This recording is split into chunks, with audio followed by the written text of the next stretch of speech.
issues in post. Maybe not cure them, but at least identify them and diagnose them. There you go. All right, man. This is the Early Bird and the Night Owl podcast number 8, the Ocho. I'm Nima. This is I'm Josh, and this is Nima, and this is Nima, and I'm Josh. Are we having a slow start for the day? yes. Yeah, all good. all good. I was this close to napping while we were getting ready to set up. I was like, my eyes are nodding off. Yeah, I just had a lot of projects and stuff, and up late. Yeah, not getting any sleep in Chicago. So, and then I have just like this swollen gum above one of my teeth right now. That's also caused me some frustration, distress. Not fun. Yeah, it's gone down. It was like really swollen yesterday, and then it's kind of gone down today. So hopefully, I got to give it a couple days to kind of go down. Any kind of like teeth issue or like mouth issue is like unproportionately painful than most kinds of things. Even if you were like, if someone were to stab me like in the arm, I don't think it would hurt as much or be as annoying or as frustrating or as on my mind as if someone were to just give me a toothache. Thank God for dentists. Yeah, I guess. You guess. Let's substitute out. Let's rewind back 2 centuries and then have this little bitty toothache and see how you fare. I'd be dead by now if this was 100 years ago or 200 years ago, so I wouldn't be dealing with this. Is that because of lifestyle or because of the lifespan, the average lifespan at that time? I think it's a little bit of both. Nice. I'm sure people, at the turn of, birth of the nation and all that kind of stuff, probably did not have the best habits. And that probably led to a lot of like annoying health problems. And then you would die at like 35. 35, damn. If you're lucky. That's like Paleolithic lifespan though, right? Like Neanderthal lifespan. I don't know. 35. Noah lived for 700 years or some shit like that, according to the Bible. That is true. I actually, from what I've heard, is back in the day before all these miracles of health and science and things like that, you would either die at 2 or you would live for like a long time. That's true. Yeah. So when they talk about the average, right? It's because you have these statistical anomalies that are bringing the average way down, dropping the curve way down. Yeah, you would have like 8 kids. 5 would die before they hit 5 years old, and then your other 2 would probably live to like 70 or 80. I don't think Noah and all those guys lived for hundreds of years. I think that's just kind of clearly that was different timekeeping practices. Yeah, they were a little exaggerated, I would assume. That's funny though. Well, it's good that you pulled out that statistical caveat that I'd forgotten about. But yeah, that's for sure the case. Infant mortality dragging down our lifespan average. Yeah, and fucking babies. I remember watching some kind of like documentary or reenactment of Lewis and Clark. Okay. Like the explorers of, I think it was like 1800s. I'm not too sure on the timeline there. Right. There was a scene in there where one of the guys had to get surgery done on his tooth because it was creating so much pain for him. And all they could really do is just like put a knife into his mouth and then knock on it with a hammer until like the absinthe like split open and gushed out. And then they also had to take out tooth kind of like the same way. And just the barbaric nature of early dentistry is pretty fascinating to me, because your teeth whatever is hurting you inside your mouth, in 1842, must be so painful that you're willing to have a rusty knife shoved down your throat just to get it out. The trade-off sacrifice. Absolutely brutal, man. I'll take tetanus over this. Yes. I don't know. Nice. And then I also feel like my dentist is kind of like, I think all dentists, they go to dentist school, right? Okay. They study really hard. They do all their dentistry tests and everything. And they spend all this money, probably loans or family loans or whatever. And then they graduate and then they're like, okay, now start a small business. Here's a whole nother skill set that we didn't train you for. Exactly. Good luck.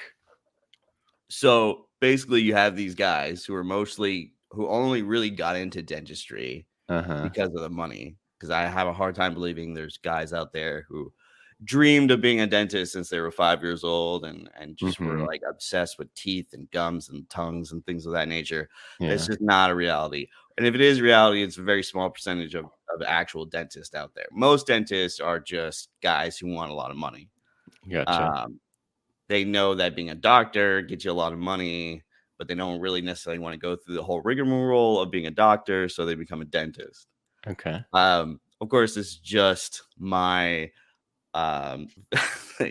generalization theory on dentists. I know nothing of them in actuality. Do you know any dentists personally? I know one, yeah.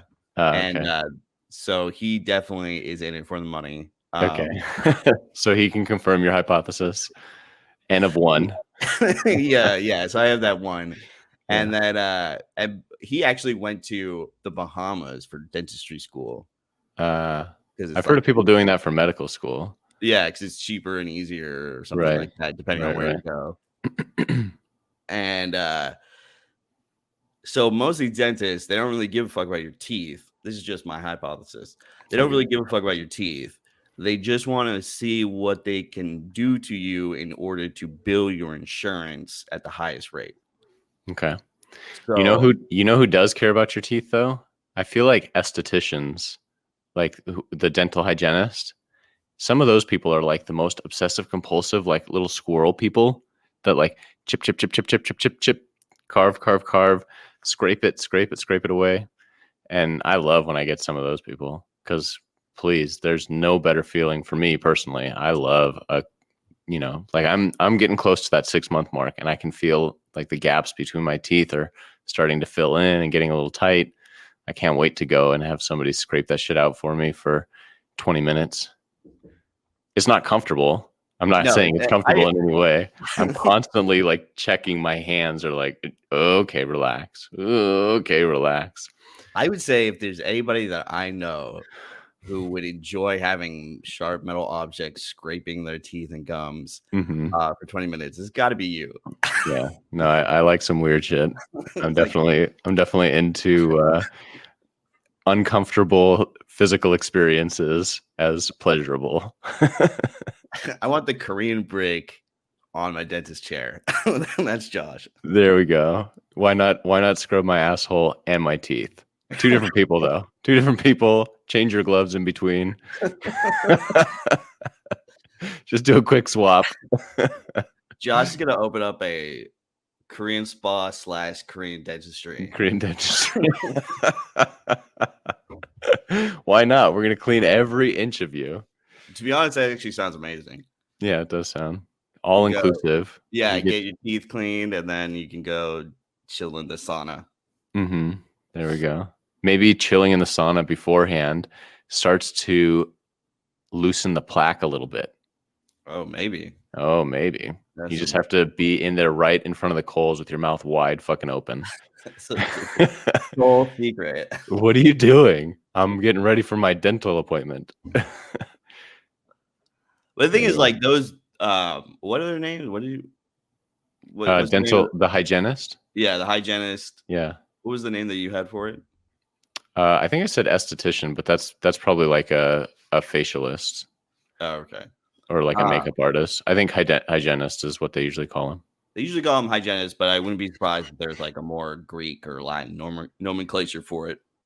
But those people, I feel they have a vested interest in your teeth because they have to clean it. Yeah. So they want you to have nice teeth, so their job is easier. That's Mm-hmm. what I think.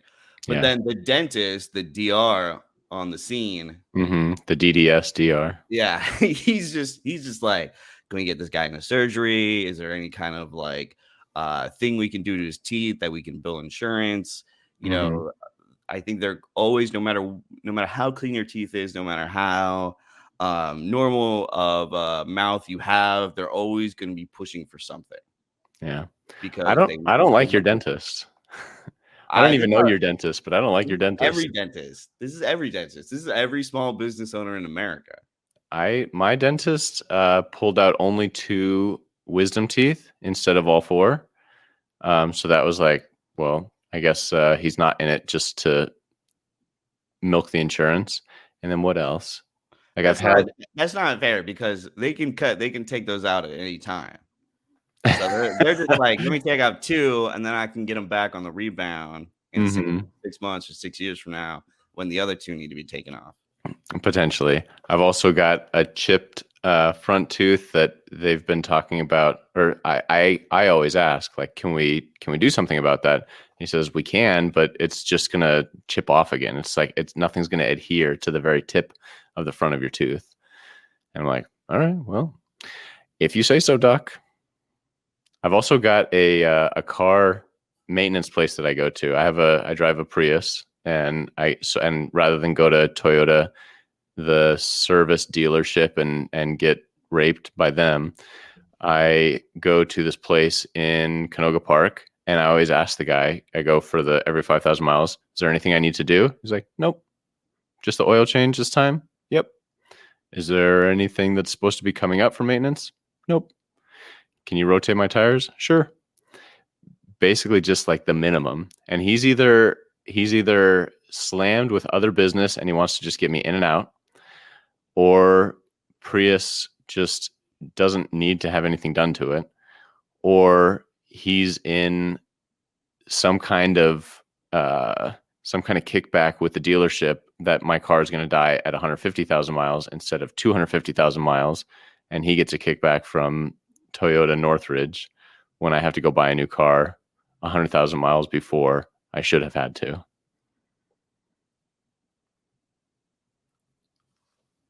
Yeah. I mean, I kind of want to know this guy now. I mean, you should share the info. I'm also down to where's the dentist at? Right by me Okay. in West Hills. Yeah. Which is I may, why it's super convenient. It's like a 5-minute walk from my house, 2-minute drive. yeah, I'm super done with my dentist. Nice. All right. But I can't. So I also, listeners may not know, but I'm the unhealthy one. I got bad smoking habits. I grind my teeth and stuff like that. I'm not necessarily saying I have perfect teeth or whatever, because I don't. Right. But I don't necessarily. I'm very wary of the dentist. I do think that they are pushing me for certain things that I don't need. Also, I do have a friend. He works in what they call crossover billing. Which is? Basically, they are a specific company that finds finds ways for dentists to bill insurance, mostly health insurance. Oh, wow. Not everybody gets dental insurance through their job. So if there's any way that, the dentist company can bill the medical insurance, this company will find a way. Got you. So I do know a lot about dentists just through my friend. I don't know if you met Monty, but he used to work in that company. And basically, just from that, I do know that there is a big push to get as many surgeries as possible, to get as many, medications that, aren't OTC, things of that nature. That's a big part of a lot of people's, way they feed their families. Not necessarily. I'm not trying. I'm not trying to discourage people going to dentist. I'm not trying to discourage the profession of dentistry, but But Nima's been burned. You got to watch out. You got to watch out for these guys. Yeah. And I'm sure Except I don't know. Except for Dr. Ray. Yeah, Dr. Ray. He's still Got my back. We'll review him later. We'll have him on the pod later. Oh man, I would love it. Have a whole dentistry episode. Actually, this No. sounds pretty good. Nobody's responding to any of my requests to be on the podcast. Speaking of, right? So last week I think we were talking about God, now I can't even remember her name. Was the girl Newport girl? Alma? There we go. Yeah. No response from my email suggesting that maybe she would want to share some of her life experiences and, share her perspective on the speed dating that we all went to. Nope, no response. Did she leave you hanging out to dry too? She did. And I was trying to have sex with her, so it wasn't even a podcast, but I did wait until you had finished your play before trying the Hail Mary of like, hey, let's at least have a conversation. Yeah. Appreciate that. I felt I was gonna say something about her, but yeah, anyways. Did you go out with Rose or something like that? Desiree? Oh, No. the other girl? Wow, now I can't even remember her name. I guess that's a no. No. She had said, this is the yoga girl. What was her name? I had it written down on my calendar. Yoga. Like Roja or something like that? Nora, there it is. Nora finally emailed me back and said that she her family's having some medical stuff and dad's going in and out of the hospital, so that's preoccupying her time, and I figured I would let it sit for a little bit and then follow up with her. But I have yet to do that because busy weekends have been back to back busy weekends. This past weekend, I went to Channel Islands and camped with my mother, who is 62 years old, and my brother. So that was a very interesting, 24, 48, like 70 hours of family, nothing but family bonding time. How'd it go? Well, it's a long story. Mom was here with me the whole week before. And then Friday, we all three get on the boat in Ventura and cast off. And we're standing at the front of the bow and just going up and down on these waves and, having our Titanic moment, holding onto the bars, wind in our face, pods of dolphins coming and swimming around the boat, under the boat, jumping up and down. Everybody's losing their shit. It was a very cool start. And on the bow of the boat, I started talking to this other woman who was going to Channel Islands to camp also, and just kind of shooting the shit back and forth, talking about different trips. She was recently at the same place where I did my last backpacking trip, San Jacinto, in Palm Springs. So we were talking about that, and right, it just kind of progressed. And then she was camping, and I said, well, I'll see you over there and we'll talk some more. This is a really long story. I mean, we can. So is it like a woman you were trying to date? Is this like a good looking girl? Or is this like another old lady that could be this is mom, no, or what? This is like a good looking girl who had a lot of the same interests and priorities and perspectives as me. It was a shocker to like connect with her in that way. And lo and behold, she lives in Orange County also. Fuck my life. The one thing that I said I wouldn't deal with Alma is fuck going to Newport Beach, right? So maybe you're an Orange County guy. Maybe I got to relocate soon. The OC over here. Did you ever watch that show? Was that a guilty pleasure? Yeah. There you go. I mean, I don't know. I could see you in the OC. I mean, I would hate for you to be so far away, but yeah.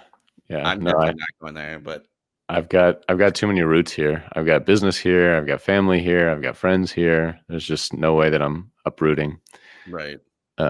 So we're kind of weighing that. How does that all factor in? But I mean, the hits kept coming.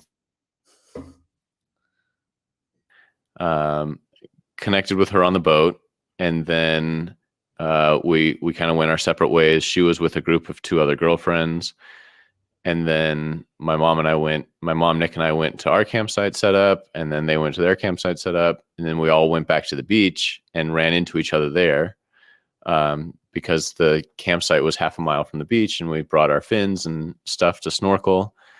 So of her and her friends, she was the only one that was like really adventurous and getting in the water. So we were snorkeling and diving down, looking at the fishies and shit like that, right?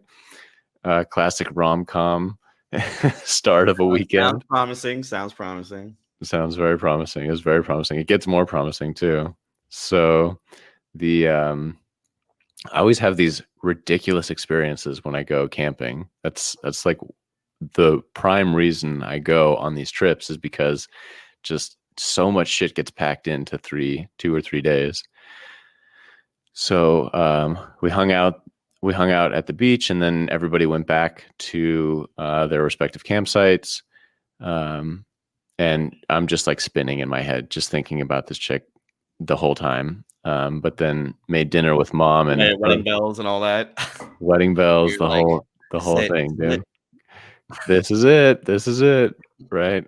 Fuck my life. That's why dating is so exhausting for that exact reason, right? But not even a date. This is just like this is better. You're like, this is all meant to be. I know, this is way better than a date. Yeah. Like I'm really not looking forward to going on a regular date with her, because how is that shit supposed to stack up to being coincidentally on the same boat at the same island at the same time, right? All the above. Right. It's exhausting. But I did have some interesting time with my mom, my brother. I had brought a 2-person hammock, so my brother and I were sitting in it, and it was a really tall hammock, so it was coming up over our heads, and we're kind of like intertwined. You know, like in a hammock, you kind of like mush into each other. Just because the lowest point of gravity, right, is where everything sinks to. Yeah, you're like a banana. Yeah, exactly. And so my mom was sitting outside of the hammock in one of the camping chairs, just talking to us. And as we're having these conversations about my father and my mother and their early relationship, and I'm sitting there kind of like participating in the conversation, but also observing the experience, like the phenomenological experience that we were all participating in. And for maybe like the second half of it, it became very much a prenatal like womb experience. Me and my brother were twins, and we were in this womb, suspended, listening to my mother's voice but not seeing her, and just recounting what their relationship was like before we had existed, before we came into existence. And I was definitely tripping, thinking, wow, this is like pre-child, prenatal, womb experience with my brother and I kind of melding into one unit. So that was pretty neat.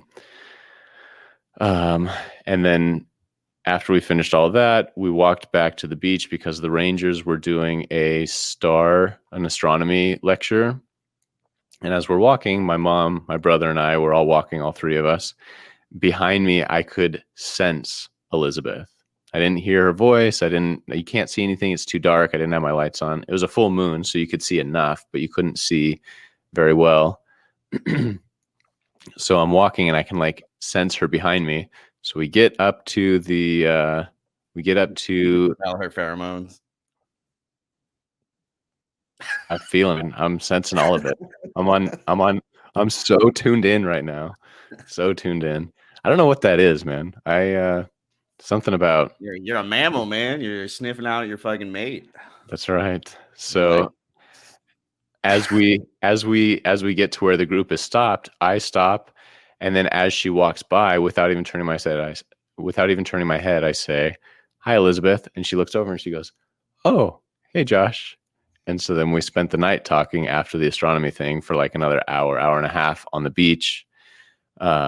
She's a therapist, which to me is like a huge turn on because I got a lot of problems. I try and avoid that part of thinking about it, right? Oh, you're a therapist? Oh, I'm really fucked up. It gets even better actually. So not only were we like talking about, common psychology stuff and right, hitting it off on a lot of different levels. But then like the next day, she was kind of like having this two different experiences. One is her and her friends were all tanning and hanging out at the beach. And so Nick and I came, and Nick was like, "I want to go in the water." I was like, "All right, well, I'm doing something else. I'm not going in the water right now." Obviously. Try to get pussy, bro. Come on. Trying to make this happen. And luckily the two other girlfriends they left for a little bit to go get snacks from the campsite and then came back. When they came back, Nick came out, and then everybody was like doing like this just playing in the sand, like digging in the sand, digging out rocks, moving rocks here and there and whatever. And I was sitting there like, wow, this is extremely boring. I am not digging this at all. But Nick was having like the time of his life because he used to love to dig. Nick is my brother, and he's a little bit younger, and he's still very much stuck at a 5-year developmental delay, 5-year-old developmental delay. So 5 to 10, right? That range. He was really he was really knocking it out of the park at 10 years old. From 5 to 10 years old, he was super charming and adorable and all of that. And then algebra. That was his peak, and he's just kind of. And then algebra came. Algebra, biology, chemistry, all those really hard subjects, and they just like crushed him.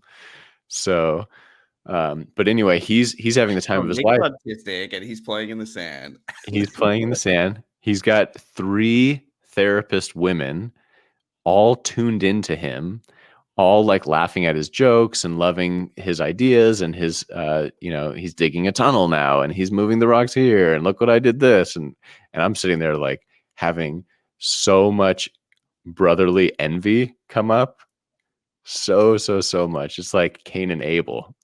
Speaking of biblical references. Why were you so envious? Because he was getting all the fucking attention for stupid shit. For bad jokes and all that crap, right? You know the jokes he lands, and they were all landing. I don't know how it was, but they were all of his bad jokes were landing. These 3 chicks were eating it up, and I just wanted to murder him. I wanted to go tackle him into the sea, tie him to the bottom of the ocean with the kelp, and then take my trophy home. But I mean, you just said that you thought it was boring. It was super boring. Yeah, I know. And I couldn't like get up and leave because I was so invested in like being likable. Right. Yeah. Yeah. You like doing this? Okay, I guess I like doing this too. Right. I understand that. Definitely understand that. I do. There is something about it though, because I'm not necessarily somebody who, I like female attention, but I get anxious when eyes are on me. You know what I mean? Yeah. So in situations like that, I don't know if I'd exactly feel jealous in the moment, but I do get what you're saying. Yeah. I do think, I mean, obviously, I do wonder if it's just the type of attention a child would get from adults. Yeah. Versus the type of attention an adult would get from adults. Right. Even though Nick is an adult, if you knew him, you would get kind of like what we're getting at in that sense. Right. It's pretty clear. It's pretty clear. Nick's a big kid at heart. It's different from a man child. he's not exactly a man child, Right. He's not a baby. but he's child at heart. If Yeah. because a man child to me is like a dude who's like old, who doesn't want to work, and he's just being a baby. Right. Nick works. He's a hardworking man type of person, Right. but his personality is kind of like that of a child in wonderment or something of that nature. Yeah. So in that sense, I wasn't there, so I don't know, but I do feel you. There is some sort of innate, natural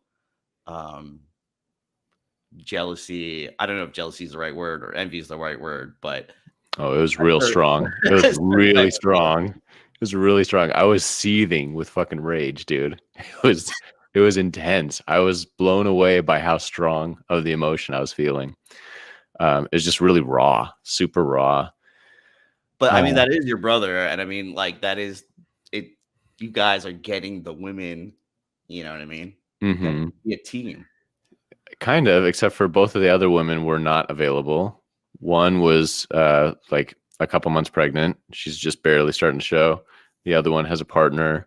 And then the one was like getting his humor, and it was making me crazy because like I had this great deep philosophical conversation with her the night before, fucking going deep, heartfelt, and then she's like laughing at, you know, the disposable jokes, right? And Like his heart. the no-brainers. Easy. Easy. I didn't say that. Nima's words. I don't know anything about her sexual proclivities. So I mean, it would make sense though that they were. I don't know. We probably move on from that, but moving on, leave it alone. So that was going on, right? Tons and tons and tons of envy. So that was pushing me over, and finally I just bailed. I was like, all right, this is, you guys have a great time. See you later. I can't deal with this anymore. And to go settle myself down while I'm making dinner, I made a batch. I don't think I told you though, but I made a batch of my THC coconut oil. So, and this one hits you very slow, very slow. I'm like 30 minutes later, still not feeling anything. And I just have the straight coconut oil. I didn't mix it into a cookie or a brownie or anything like that. Just bring a little jar and then take another hit, and nothing's really happening. And then all of a sudden, like I start to get like the brain thing, like, okay, here we go. It's interesting. It's very different when it's inhaled versus ingested. Number one, because of the like latency period, but also number two, like how it hits. When I smoke off of Mike's pipe in particular, it just like goes right into my eyeball, just like smashed. All right, here's where you're going to be high, right here, straight to the brain, and then it just kind of like floods up to the surface. Oh, here we go. When I have any kind of edible and I ingest it instead. So anyway, 45 minutes later, an hour later, okay. Now we can chill out because I've got a little bit of cannabis support to mellow my mood. And at that point, we decided to go for a hike with my mom, my brother, and I. And we're doing all the camping's in this little valley. And then all the hikes are straight up like 500 to 1,000 feet. They're just, and it was not easy. My mom's not in great shape. My brother's in better shape, but he's also not in great shape. So we hiked as much as we could, and my mom gassed out, and we're kind of like racing to try and catch the sunset at one of these lookout points. So after my mom gassed out, she went back with my brother to the campsite, which was only like half a mile, wasn't very far. And then I just ran as fast as I could with all the THC on board. So I'm feeling like, like a lone wolf out there running along the bluffs of this of this island, chasing the sun setting in the west over the wide open ocean. I mean, it was intense. It was such a good experience. And then I finally got to this great lookout point, and the full moon is on one side and the sun is setting on the other side, and you can see the other islands. And right, so just that for me was a highlight. It was cool connecting with another girl, but then like being out there and receiving so much energy from this island wilderness, sun and wind and ocean and mountain. Very cool. Very cool. Very cool. So then I meandered back to the campsite, kind of did a loop and found some other places after dark, right? All in the dark with the moonlight only. And then one of the other lookout points I went to is called Cavern Point. It's way, way, way up. And then it's overlooking the ocean. You just like a straight cliff down 1,000 feet. As I'm going up to this lookout point, there's a bunch of people, so I kind of like veer off to the side, and I'm approaching the edge, and this group of guys says, "Hey, dude, there's an edge right there," right? Because it's dark. Who knows if they know that I saw it? And I said, "Thank you, I see it. It's all good." And I said, "Wouldn't that have been a terrible end to your night if you just watched somebody walk off the cliff in the middle of the night?" And they're like, "Well, I think it would be worse for you." I said, "No, dude, I would be dead. You would be living with that trauma for the rest of your life and trying to figure out what the fuck to do tonight." A little morose, but I mean, it's not their fault you've jumped off the cliff or whatever. No, for sure. No, but can you imagine if somebody just fell to their death right in front of you as you're chilling, having drinks on a camping trip with the full moon, just hanging out on an island? I think that would weigh pretty. It would definitely be a story. I don't know if I'd be scarred for that one though. Oh, I'd just be like, "Remember that dumbass who like walked off the cliff and died?" I would take it a lot more personally. I would not. No. All right. Well, I thought it was funnier than I guess It'd you be thought. Different if it would be like if we were, let's say, we were chilling and drinking a beer, and we were like, "Yo, let's not tell this dude there's a cliff right there." Or let's give him a little push from behind. Yeah, that would be something bad. That would rest heavy on my soul. Yeah. All right. Well, world full of dumbasses. It turned out that I actually did fall off the cliff. I actually did fall off the cliff, and I flew back up, and I'm saved. Was so embarrassing. What did you say? It was so embarrassing. It was so embarrassing. God, my fucking legs hurt too. Yeah. No, I finally meandered my way back to the campsite, and my mom and my brother both weren't there, and I was like, well, they probably just went to the bathroom or something. So I hang out, and 5 minutes later they come and they say, "Oh my God, where were you?" And I said, "I got the whole place mapped out. I knew where I was. No big deal. We were going to put together a search party. We were looking for the Rangers." I was like, were they being for real? Yeah, they were getting they were getting freaked out. But I mean, it was a 4.5 mile hike, so better part of an hour and a half probably.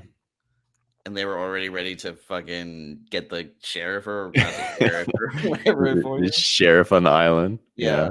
I don't know. I guess they're just freaked out. I mean, the last trip I did, I got fucking lost on the top of a mountain.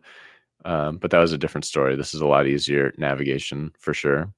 And there was a full moon and etc. But yeah, anyway, they were properly freaked out. They actually went to Elizabeth's campsite, right? Elizabeth being the girl that I was connecting with, and said, right.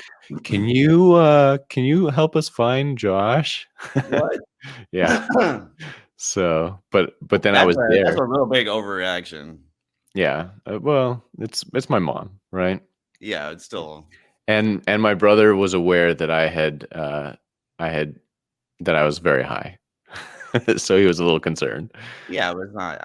Anyways. Yeah, no. Anyway, so but here's the kickers, right? So not only was I observing earlier in the day my brother having play therapy with these 3 therapists, right? Reverting back to 5-year-old Josh. What's that? Fucking bastard.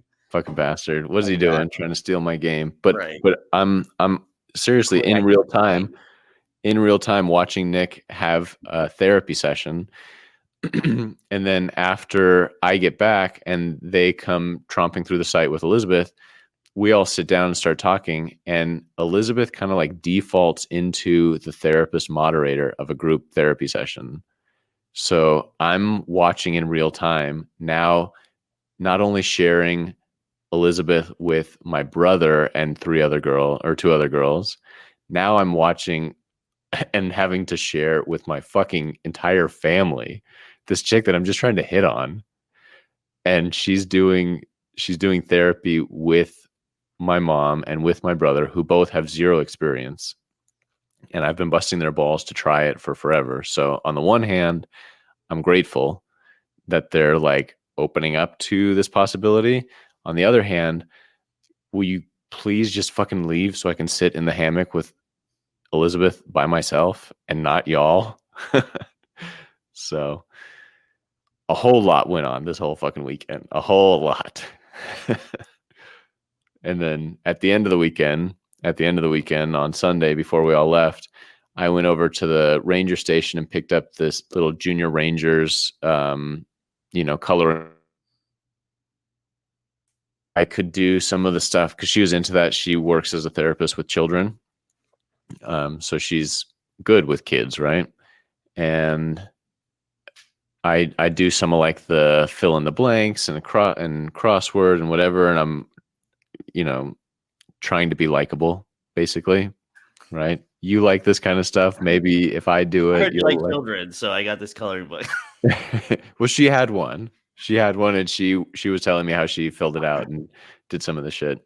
Anyway, when I had enough of it, I just went over to her campsite and said, it's been an awesome weekend. I really liked talking to you. Will you put your phone number in my junior ranger book? That was the pickup line this weekend. And so we've been texting back and forth. Hopefully we'll get together. Okay. That sounds good. Yeah. Long-winded explanation. And now I'm hooked into another chick from Orange County. Fuck. Yeah, I mean, that's not the worst thing. That's not the worst thing. I know. I actually work with this lady who her boyfriend of however many years, she met while she was traveling for work in London. He was also there for work in London. And they hit it off. They had some drinks. They connected.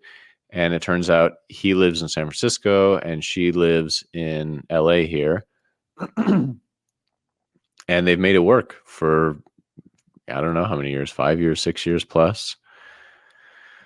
But I don't want to do that. Because they're willing to travel to go see people. Yeah, I don't want to have to do that, man. Why not? Because I barely have enough time to do anything else as it is. Speaking of, right? So we've got Max Day coming up, and I'm bringing this up, and I'm going to take all the hate you want to give. There you go. Raise that eyebrow. I love giving hate. I know. I love when you give hate. So that actually reminds me of another thing. But Max Day next weekend, I'm planning to be there on Saturday. But I just got a new client who wants Thursdays and Sundays. Fuck. Fuck. And he's in Beverly Hills. So like I would have to leave, I don't know what time. And I know none of us are going to be sleeping on Saturday night. So I'm telling you, Nima, I'm not going to go to Max Day. Let me have it. That is unfortunate. It doesn't have to be unfortunate. Yeah, well, it is. It is. Change my mind. What do you mean change your mind? Change my mind. Show up on Saturday. Why don't you change the place and we'll do it somewhere in Beverly Hills? It's too late for that. Yeah. What's the cancellation policy on this place? Why did you pick Pyramid Lake, by the way? Because it was close. It was near outdoor activities. It was a nice place, and I got a good discount on it. Okay. So what? You have to work Thursday and Friday and then Sunday? No, I mean, I work every fucking day, dude. I work a little bit here and there, just bits and pieces. And so this guy he's actually out of town all next week, so I don't get any sessions with him until he gets back on like Friday or Saturday, and so he wants a Sunday session. And I'm like, fuck. So you were just gonna come out for Saturday, yeah, and then stay Sunday though, but not like rush back or anything. Okay, but what time on Sunday do you have to meet this guy? Quit being so logical. Just let me have it. Tell me I'm a piece of shit what? for abandoning Max Day for some dude who comes and goes. I'll take care of it. Okay, let me handle it. you're not delivering the chastisement goods that I was hoping to No, get. because that's what you want, and I don't want to give you what you want. Ah, fucker. I wanted you to hurt yourself. You want me to flagellate yourself over this? Well, I think that you should make some effort to show up at least on Saturday. Yeah. I was actually running with Tony this morning, and he is leaving on Sunday. Say again? I said, well, what time do you have to start on Sunday? Sunday. Realistically, I'm just going to tell the guy, sorry, I can't do Sunday. It's my friend's memorial. But I was just hoping that you would like give me some shit for podcast fodder. But you're just not doing it, man. To be honest, when you said it, I was just more disappointed than anything else. I wasn't mad. Like the initial reaction was like, fuck. Because I really, I want this tradition to continue. Yeah. I'm worried that people don't want to come, that aren't interested in going. But I don't want to stop doing it. Right. But the less people that go, the more expensive it is for me to do it. And I really don't want to be in that place alone. Right. You know what I mean? Or just with one other person. Right.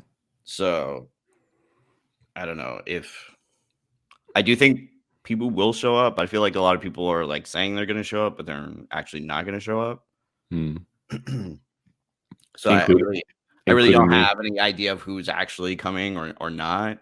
Right. Or anything. And I really haven't even asked people for money yet because I really don't even know how much it's really going to cost.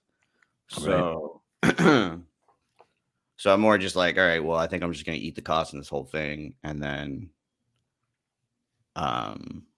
hopefully some people will show up during the week and it'll be somewhat entertaining of a weekend.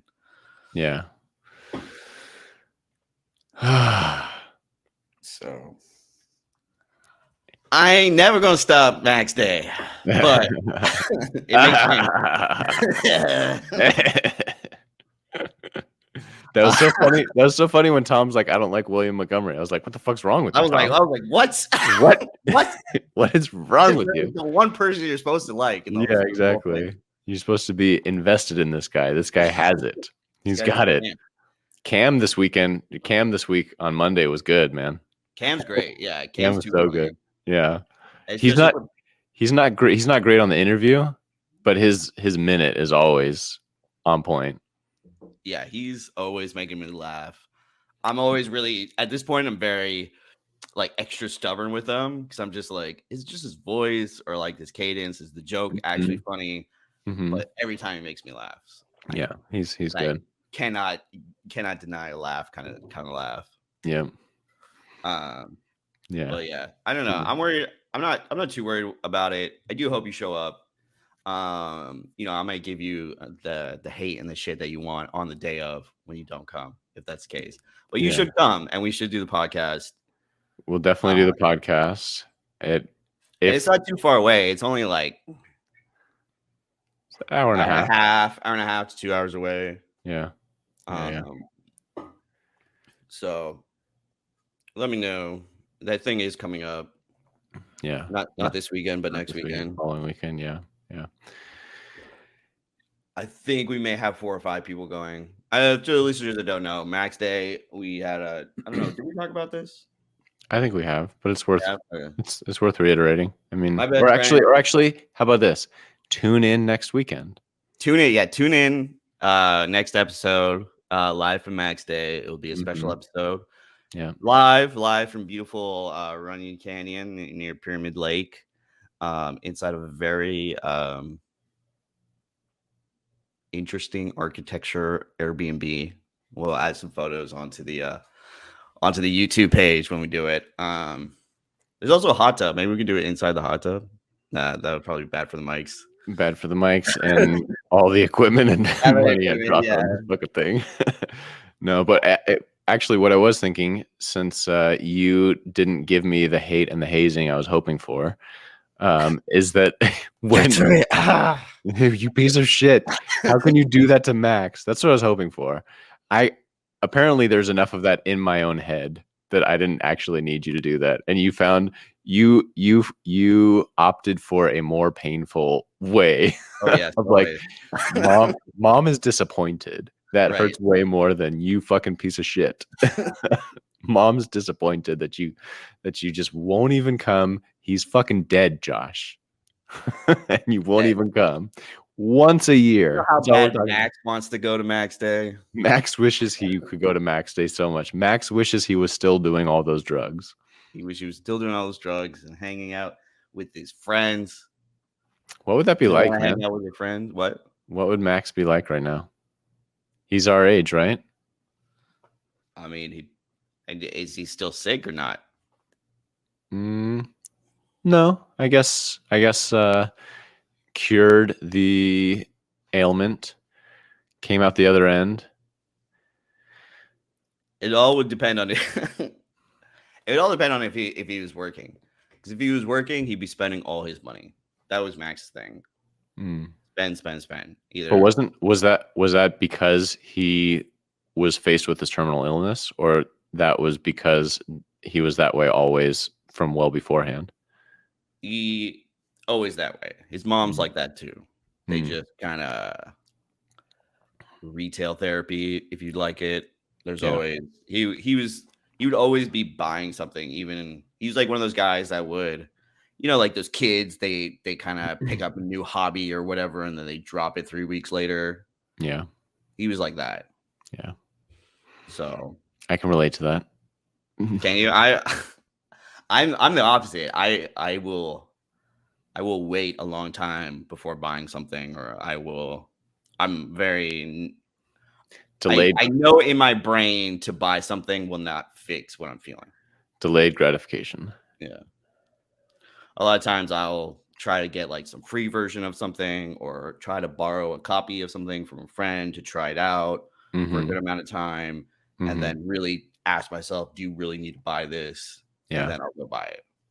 That's the thinking all the time, thinking before acting, right? Yeah, exactly. I feel that same way.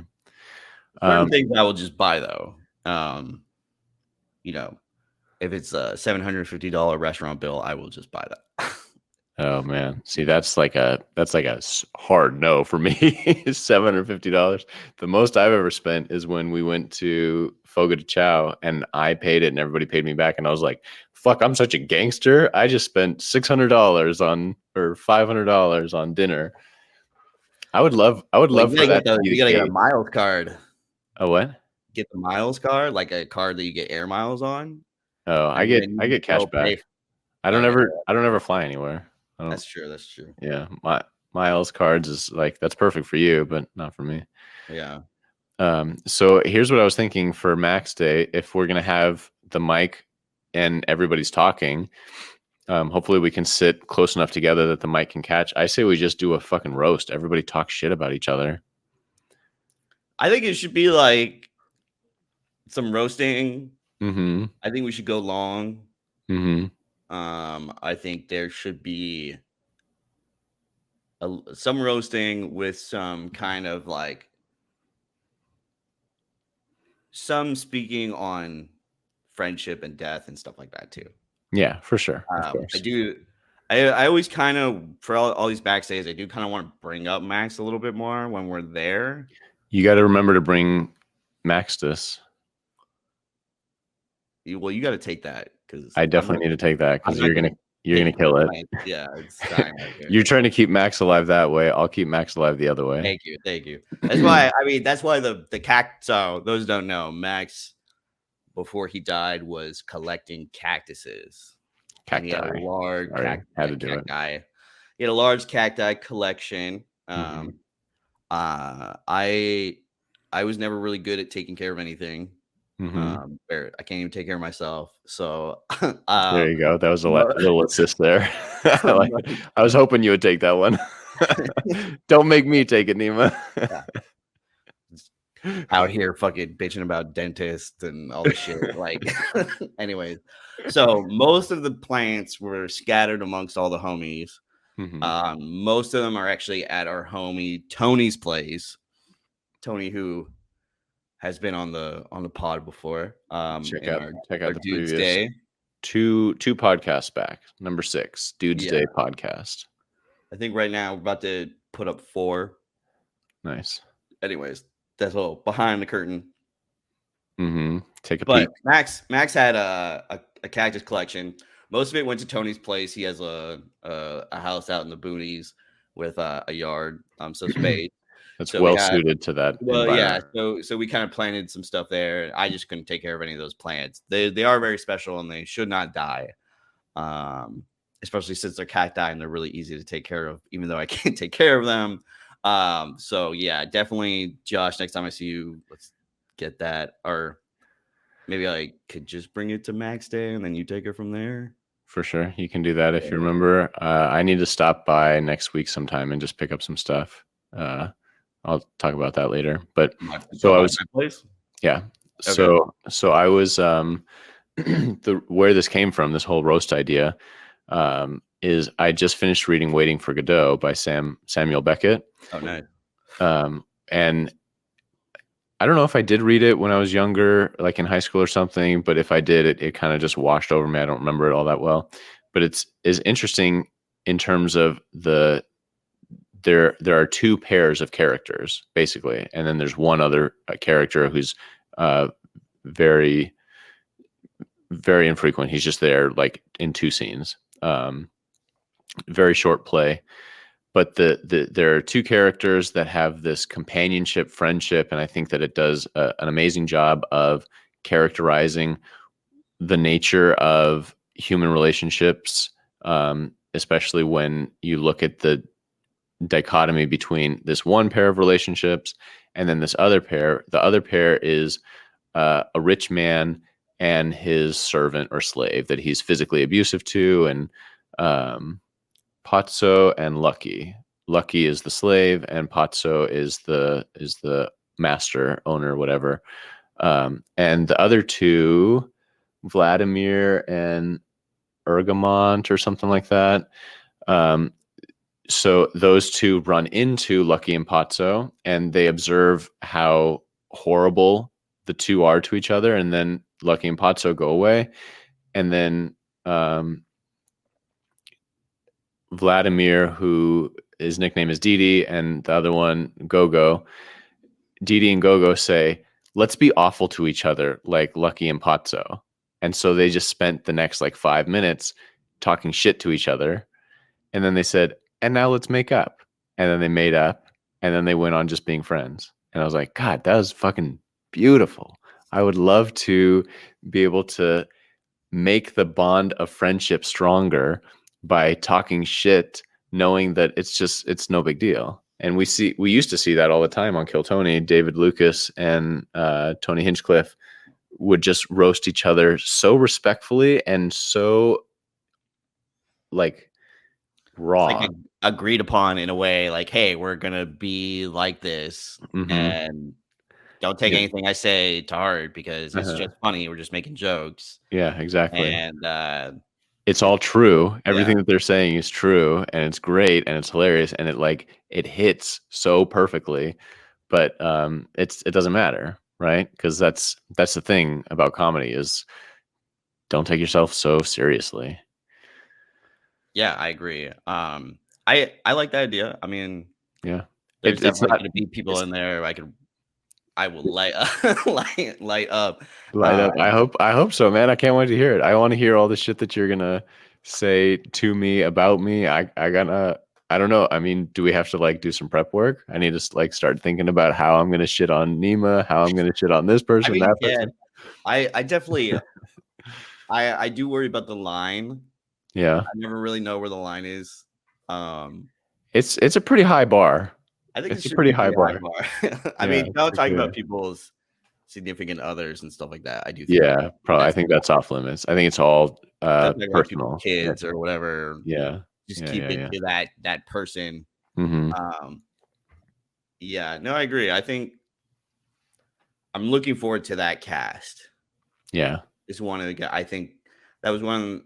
I knew it was going to be fun if we did it at Tony's place at Tuesday. Mm-hmm. I had a good time doing that. I don't know about you. Yeah. No, that was really good. It was just rough starting that late. For me, I was checked out. My brain was done. I know we were playing cards, and I was like looking around and like, oh, we need to do this like right now because it's about to be over in a couple seconds. Yeah. So, but I'm glad we got that through. And I liked how it was just kind of, we didn't really have any kind of like outline or map. Mm-hmm. We were kind of throwing things out there, and Peter just kind of got it talking. We had told some stories. We did a little bit of roasting. We talked about mental health. Mm-hmm. We talked about friendship a little bit, all that kind of stuff. So I that's kind of how I foresee kind of how I like it, where it's just kind of us talking. We end up getting into something, and that takes us to the next thing. And before we know it, it's like 2 or 3 hours gone. Yeah. Yeah. That's perfect. Let's do that again. I'm thinking right now I'm just swamped in terms of like getting shit done, and like I said, new clients coming on board, and keeping up with the podcasting and other stuff. So I was thinking of stopping by one of the grocers and picking up some Hatch chili sausages, and that way I don't have to like cook for an hour and a half to try and get that Indian curry going. We just put those on the grill, and everybody eat like 3 until they're sick. Pack a big bag of chips, that kind of thing. So at least Saturday night, if they are still in stock at the grocery store and I can get enough of them, I'll put that together for dinner. Okay. On Saturday. Hopefully we'll have a lot of food. Yeah, it's just good to have. I mean, that was the best part about Max Day last year is I was there for one night, and I did this this killer homemade from scratch, all my own spices, orange lentil curry, and with chicken and rice and all that, and we just ate it like fucking animals, just like pounded that shit down. It was so good, so good. And then the next step after that, and I Serrano chili peppers too. That's what made it so good. Is a bunch of Serranos in there. This is when we went to the ranch. This is the Kern Ranch, yeah. Yeah. That was last year, right? Technically, I think it was 2 years ago. Really? Last year, we just did it at my apartment. Oh, really? Yeah, that's right. That was 2 years ago. It was also like, so that was Tom and Najada's bachelor party. Right. Yeah. But also Max Day. It was kind of also Max Day, but then okay. It was because it was they were all there. It was like all around the same time. Yeah. So by the time we already got back from that bachelor party, it was like 2 weeks after was Max Day. Yeah. So we just rolled it into one. Yeah. So okay. So yeah, you're right. 2 years ago, we had some people come over here and we took some Molly. Or I was like trying to get everybody to take Molly and no one would, and so I was like the only one on Molly, and I was just kind of like gacked out. It was a good. We should do that. We should do that at a like at the singles mixer. I don't know. Maybe that's a little too much. What, Molly? Yeah. You need other people. You need other people that are rolling too, that are willing to be more physically contact. I mean, if you want to go rolling, we should go like to a rave and just talk to women there. Yeah, for sure. I'd be open to like that's not your scene though. Maybe not like a rave, but some kind of like fluid open dancing, something. It's definitely not my scene, but there's this other thing that I've heard of that I was going to go to, but pandemic kind of put a damper on it. It's called ecstatic dancing, and it's basically the same thing. It's like a controlled rave, but technically no drugs, and no alcohol, no nothing like that. And you're just having the experience of just free form dancing, which to me sounds pretty cool, because there isn't, I mean, it sounds cool in theory. I haven't like gone to it, and submitted my ego to like, this is what we're gonna do. But I feel like I could get into it. Are you do you have like a weariness or like a part inside of you that's kind of like I hope this is not a cult, or like I don't want to get involved in a cult? Yeah, I mean, obviously that's you mean in terms of ecstatic dancing itself in particular, or all the usual weird shit that I find myself falling into? I don't know. I wouldn't say. I guess when you were talking about that dancing stuff, Uh-huh. in my mind, I'm like, I'm worried this is a cult. Yeah. You know, I didn't want to say that, but that is what kind of like. I guess I feel like if it had a label other than ecstatic dancing, it might be a cult. Like the community of ecstatic dancers, maybe that would be a cult. Sure, yeah, that makes sense. Yeah. I mean, I definitely think we should take Molly. Yeah. Have you done Molly before? I have not, but I feel like that I'm opening up to those sorts of things. I mean, it's used in therapy. Yeah. Yeah. You know, so it's used with soldiers experiencing PTSD, things of that nature. Yeah. I think I think doing it all the time is not the right move. There is a little bit of like a chasing the dragon kind of thing, because over time, if you use it a lot, you're not going to hit the same level that you were when you first started. You have to take like long breaks in between. I think one issue people have with it is they like to go rave and party, so they like do it every weekend. And that over time just really depletes your serotonin and dopamine levels and things of that nature. Yeah, for sure. But I think doing it once in a while can be really beneficial to your perspective and mental health. Yeah, it helps with your social, because you won't feel so trapped in your own body. Yeah. I'm the type of guy, like, I'm very kind of reserved socially. I don't really just go up to people and start talking to them. But I will on Molly. Nice. I'd like to see that. I gotta hit the restroom real quick. Take a break. What's up, guys? It's Nima. That I got a couple seconds here, just us. I just want to say that life is hard. It takes a lot of commitment and takes a lot of sacrifice, and you really got to set goals for yourself and break those goals down into achievable steps that you can get, that are feasible to step towards. And ultimately, at the end of this journey, you finish your goal or get to your goal. Nothing really comes overnight. Rome wasn't built in a day. It wasn't built. It wasn't built over a day, and it took a lot of people who really knew what they were thinking about to really build Rome. So, gotta do your homework. You gotta stop thinking. You gotta stop dreaming of these high, lofty goal dreams that are out of reach. You really gotta break it all down into step by step morsels that you can bite into and finally get to your end destination. And it's rough and it's hard, and things come out of nowhere, and they fuck up your day and they fuck up your plans, and you just kind of gotta adapt to what's going on and keep going. I would like to say it gets better, but it really doesn't. You just kind of get better at what you're doing. And now Josh is back. What's up, Josh? Nice. I actually sat out for a second so I could try and hear the rest of your solo cast.